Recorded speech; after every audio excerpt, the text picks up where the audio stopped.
안녕하세요. 국풀국어전문학원에서 학생들 가르치고 있는 김동준이라고 합니다. 저는 지금 이제 창덕여자고등학교 수업을 담당하고 있고요. 그래서 여러분들과 함께 2024학년도 창덕여자고등학교 내신 설명회를 진행해 볼까 합니다. 이런 식으로 진행해 볼게요. 일단 제가 어떤 사람인지 먼저 좀 소개를 좀 드리고요. 창덕여고는 어떤 내신 경향을 가지고 있는 학교인지, 그리고 그런 창덕여고 내신을 대비하기 위해서 우리가 어떤 것들을 해야 되는지, 그리고 그 과정에 있어서 겨울 동안의 수업이 얼마나 중요한지, 그리고 마지막으로 드리고 싶은 말씀들 드리면서 차례를 마무리해 볼까 합니다. 저는 이런 사람입니다. 저는 이제 아까 말씀드렸듯이 김동준이라고 하고요. 연세대학교 국어국문학과를 졸업하고 서울 대치 그리고 인천 송도 등에서 수업을 하고 지금은 이제 송파방이 와가지고 수업하고 있습니다. 제 수업을 약간 좀 키워드로 조금 설명을 드리면 저는 이제 이런 수업을 좀 지향하고 실제로 학생들에게도 그렇다는 평을 듣고 있는 편인 것 같아요. 저는 꼼꼼하고 친절하게 학생들에게 수업한다는 점이 저의 장점이라고 생각합니다. 고등학교 1학년, 특히 이제 막 올라가는 학생들에게는 사실은 그런 부분이 조금 더 장점이나 유인점이 되지 않을까라고 이제 제 스스로는 생각하는데 어려울 수 있잖아요. 긴장되기도 하고. 그럴 때 함께 좀 옆에서 같이 걸어주는 어떤 사람이 필요할 수 있는데 저는 그런 사람이라고 좀 자신 있게 말씀드려보고 싶습니다. 그래서 쉽고 재미있게 학생들이 국어를 단순히 어렵다고만 느끼지 않고 하고 노는 것을 좀 즐겁게 느낄 수 있도록 수업을 하려고 하는 편이고, 쉽고 재미있기만 하다고 해가지고 이제 뭐 다 좋은 건 아니잖아요. 정확하고 깊이 있는 설명으로 학생들이 또 자기의 실력을 충분히 발휘할 수 있게끔 도와주는 그런 수업을 지향하고 있습니다. 자, 그러면 창덕여자고등학교는 어떤 내신 경향을 가지고 있는지 한번 같이 봐볼까요? 창덕여자고등학교는 일단 교과서는 신사고를 활용하고 있습니다. 그런데 교과서의 활용 정도가 그렇게 높지는 않습니다. 교과서보다는 사실은 외부 작품, 유인물 등을 활용하시는 경우가 훨씬 더 많은 학교예요. 학교별로 이제 좀 크게 내신의 경향은 둘로 다른 것 같아요. 하나는 이제 교과서 작품에 굉장히 충실하게 수업하시는 선생님들이 있어요.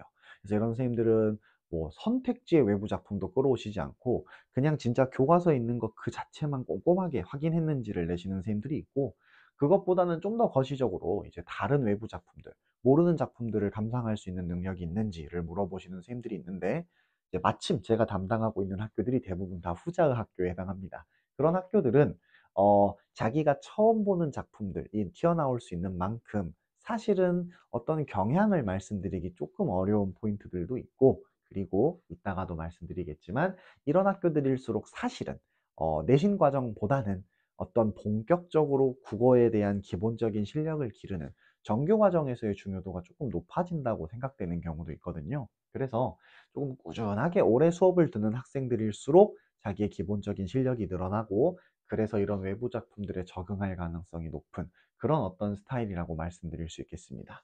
실제로 한번 봐보시면 2021년에는 15문제 문학 나오고 어법 10문제, 독서 화자기 3문제 이렇게 나오는 식으로 출제가 됐는데, 그때 뭐 이제 뭐 이때는 선생님이 윤동주를 되게 좋아하셨는지 윤동주의 작품만 엄청 나왔던 그런 해예요. 근데 2022년에는 어법이나 독서화작 문제는 한 문제도 없이 문학만 30문제가 튀어나왔고, 또 이때에는 다양한 어떤 외부 작품들 또는 굉장히 약간 현대적인 시들도 끌어오셔가지고 수업을 막 하시기도 했거든요.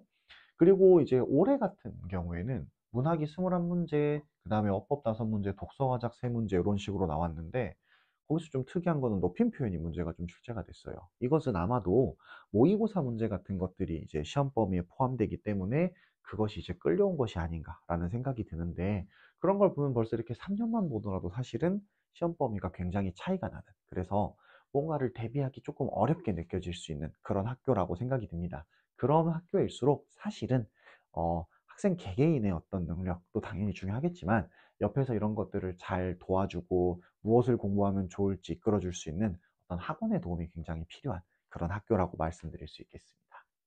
이런 걸 대비하기 위해서 우리가 어떤 걸 해볼 수 있느냐?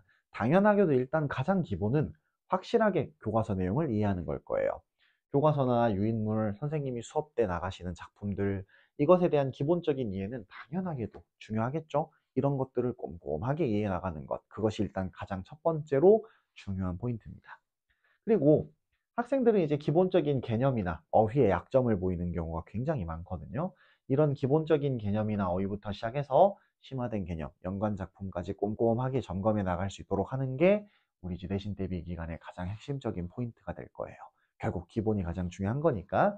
그리고 이런 과정에서 이제 학생들에게 조금 도움을 줄 수 있는 또 다른 포인트를 말씀드리자면 바로 이게 오른쪽에 있는 것 같은 이제 필기 자료들이에요.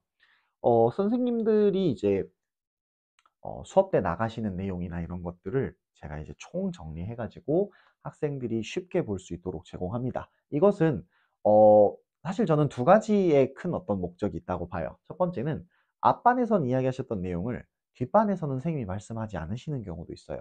선생님들도 사람이시니까 이제 잠깐 헷갈리시거나 깜빡하시거나 하는 경우 때문에 반마다 수업한 내용이 조금 달라지는 경우가 있을 수 있는데 그런 걸 학생 개개인은 알기 어렵잖아요. 그런 건 이제 제가 모아서 앞반에선 이런 거 이야기하셨다고 하니까 뭐 A 선생님은 이런 거 이야기하셨다고 하니까 이런 것들을 모아서 학생들에게 제공해 주는 것. 일단 이게 첫 번째 포인트고요.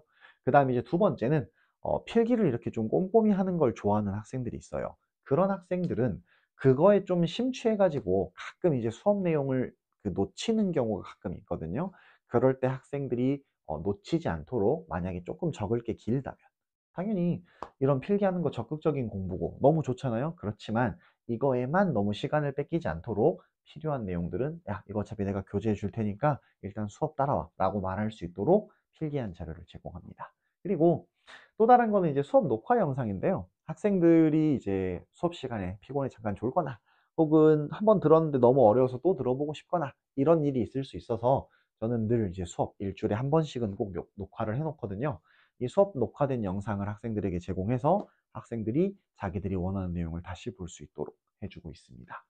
이런 것들이 이제 확실하게 이해하기 위한 포인트라면은 두 번째는 이제 꼼꼼하게 다지는 포인트일 거예요. 학생들이 좀 꼼꼼하게 다질 수 있는 포인트들에는 어떤 것들이 있겠는가? 일단 첫 번째는 당연히 과제입니다. 저희 학원 같은 경우에는 이제 내신 대비 기간 동안에는 과제로 저희 이제 연구소에서 만든 저희 연구소에 선생님들이 한 3, 40분 계시거든요. 이 연구소에서 선생님들이 각 지역의 문제를 수합해서 대치나 목동 같은 유명한 학군지들부터 시작해서 전국 각지의 문제들을 수합해서 학생들에게 필요한 문제들을 이렇게 선별해서 제공해주는 자체 내신 대비 교재가 있어요. 이런 것들을 풀어보면은 학생들이 아, 이런 문제가 이런 식으로 출제되는구나를 이해하기 쉬울 수 있습니다. 그 다음 두 번째, 그렇게 과제를 해오고 나면은 매주 테스트를 통해서 학생들이 어려워하는 부분들을 점검하게 됩니다. 여기 지금 오른쪽에 있는 게 이제 테스트의 예시인데 여기 나타나 있는 이런 말들이 사실은 나중에 의문 변동 해보면 알겠지만 좀 어렵고 까다로운 단어들이거든요. 이런 것들을 이제 학생들이 정확하게 적을 수 있는지 이런 것들을 체크하고 부족한 부분이 있다면 점검하는 그런 용도로 테스트가 진행됩니다. 그리고 이제 마지막은 질의응답과 클리닉이에요. 특히 이제 학생들이 자기가 좀 궁금한 것들이 있는데 그거를 쌤한테 물어봐도 되나? 이렇게 좀 망설이는 경우들이 되게 많아요. 근데 저랑 이제 수업하는 학생들은 알겠지만 저는 늘 첫 시간에 그 얘기를 하거든요. 질문은 너네의 당연한 권리니까 언제든 해라. 수업 중간에 내 말 끊어서 해도 괜찮다. 그래서 수업 때 질문을 하는 학생들이 생각보다 굉장히 많고 그리고 꼭 수업 때 할 수 없다 하더라도 이런 식으로 이건 이제 지금 제가 가르치고 있는 학교 중에서 어떤 한 학교 전교 1등 학생이 보내준 질문인데 이런 식으로 학생들이 이제 질문을 남기면 이거에 대해서 제가 시간은 조금 걸릴 수도 있지만 그래도 그 다음날 아침 정도면 대부분 다 대답합니다. 학생들에게 이렇게 질문 받은 내용들을 뭐 카톡으로든 문자로든 또는 때로는 진짜 어려워하는 학생들은 가끔 줌으로 이렇게 받을 수 있는지 물어보기도 하거든요. 이런 것들을 통해서 학생들이 어려워하는 부분들 꼼꼼하게 점검하고 또 그에 맞는 어떤 맞춤 클리닉도 진행하고 있다는 점 이렇게 다지는 것을 저는 이제 수업 때 하려고 합니다. 그리고 또 다른 거 하나는 이제 예비고일 과정에 대한 이야기인데요. 지금 여기가 이제 1학년 때 배우게 되는 어법인데 이 1학년 때 배우게 되는 어법들을 위해서 우리가 반드시 예비고일 과정 겨울 동안에 반드시 잡아놔야 되는 포인트가 있어요. 그게 뭐냐면 지금 여기 밑에 나와 있는 이것들입니다. 지금 여기 밑에 나와 있는 이 세 개가 사실은 어법의 가장 기본기거든요. 근데 이것들이 중학교 때 배운 거는 불충분하고 고등학교 때는 1학년 때는 이걸 아직 배우지 않게 되는 어떤 상황이 벌어져요.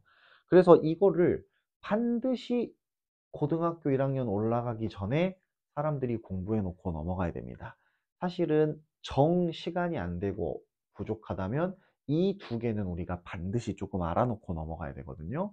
이런 것들을 예비 고일, 겨울 과정 동안에 잡아야 하고, 그래서 저희 학원 같은 경우에는 실제로 내신과 내신 사이의 수업을 이제 저희는 정규라고 하는데, 이 정규 과정이 바로 이 부분들을 대비하기 위한 쪽과 연결되어 있습니다. 실제 커리큘럼도 의문의 변동과 한글 맞춤법 쪽을 미리 대비해서 학생들이 한 번이라도 더 보고 내신 대비 과정에 진입할 수 있도록 되어 있거든요. 그래서 이 둘이 좀 연계가 굉장히 좀 크게 이루어지고 있다는 점을 좀 한번 말씀드리고 싶고, 이것이 이렇게 연계가 되는 것이 중요한 이유는 실제로 학교 시험에서 굉장히 중요한 포인트가 되기 때문이에요. 이거는 꼭 우리가 1학년 시험만을 위해서 중요한 게 아니라 3학년 때 수능을 보게 될 때까지도 연결되는 포인트라는 것, 이걸 좀 말씀드리고 싶고요. 두 번째는 이제 잘못된 독해의 습관을 고치는 것, 겨울 동안에 반드시 좀 해야 된다고 생각하거든요. 고등학교 넘어오기 전에 중학교일 때 학생들은 이런 것들을 자기가 굉장히 좀 잘한다고 생각해요. 그런데 실제로는 느낌대로 또는 기억대로 푸는 습관이 있어요. 느낌대로라고 하는 말은 뭐냐면 그냥 대충 맞는 것 같은데? 기억대로라고 하는 말은 무슨 말이냐면은 본문을 명확하게 확인해서 대조해 보지 않고 자기 머릿속에 남아있는 걸로 푼다는 말인데, 이것들이 가장 대표적으로 잘못된 습관들입니다. 이런 잘못된 습관을 계속 가지고 가면 특히나 창동여고처럼 그 모의고사가 출제되는 학교들일수록 거꾸러질 수가 있거든요. 그래서 그러기 위해서 가장 중요한 거는 본문의 내용을 정확하게 이해하고 그걸 바탕으로 문제풀이의 근거를 삼는 사실적 읽기의 방법인데, 이거를 예비고일 과정 동안에 반드시 좀 잡아놔야 된다고 저는 생각합니다. 그래서 이런 어떤 명확한 풀이의 근거를 잡아서 그걸 바탕으로 안정적으로 자신의 실력을 발휘할 수 있도록 하는 연습이 고일 과정 동안에 필요한데, 그러한 부분들을 잡아나가는 것도 우리가 방학 동안에 해나갈 수 있다는 것 말씀드리고 싶습니다. 그래서 이런 것들을 조금 꼼꼼하게 다져나가는 연습을 통해서 학생들이 조금 더 좋은 실력을 얻게 되면 그것은 내신 기간까지도 이어지겠죠. 이제 제가 실제로 이렇게 좀 말만 떠드는 것 같아서 학생들이 이제 듣고 어떤 평을 저에게 들려줬는가를 좀 보여드리고 싶은데, 이건 이제 뭐 제가 수업 시간 때 언급한 내용이 시험에 나왔다는 거, 이제 뭐 고맙다는 이야기 좀 부끄럽긴 하지만, 이제 지금 여기는 이제 제가 수업 때 아까 말씀드렸던 제가 조금 친절하게 쉽게 관심을 가지고 설명해 준다는 점을 실제로 학생들이 이렇게 좀 제 수업에 대해서 장점으로 언급했다는 것을 좀 보여드리기 위해서 한번 가져와 봤어요. 봐보면은 이렇게 이제 뭐 수업이 재밌다, 관심을 가지고 수업을 한다라는 점들을 이제 실제 학생들이 저에게 들려줬는데, 물론 이제 뭐 저를 좋아하니까 이렇게 남았겠지만 이렇게 학생들이 많이 좋아해주고 있다는 것 좀 한번 좀 말씀드리고 싶었습니다. 어, 저는 이제 수업할 때 늘 이런 그 이야기를 하거든요. 고등학교 3학년 과정 멀잖아요. 근데 이 먼 과정을 내가 아니야, 난 이걸 해볼 수 있어 라는 마음만 먹고 학원에 온다면 그 길을 함께 옆에서 걸어주고 그 길 옆에서 늘 학생을 북돋아주고 때로는 또 꼬집기도 하고 이러면서 그 과정을 함께 견뎌나갈 수 있는 그런 사람이 필요하다, 그런 사람이 강사다라고 생각하는데, 그런 것들을 제가 좀 열심히 해보고자 하는 생각을 가지고 있습니다. 그래서 함께 같이 수업 들을 수 있다면 참 기쁜 기회가 될 것 같아요. 그래서 학원에서 수업으로 다시 만날 날을 기원하면서 영상 마치도록 하겠습니다. 감사합니다.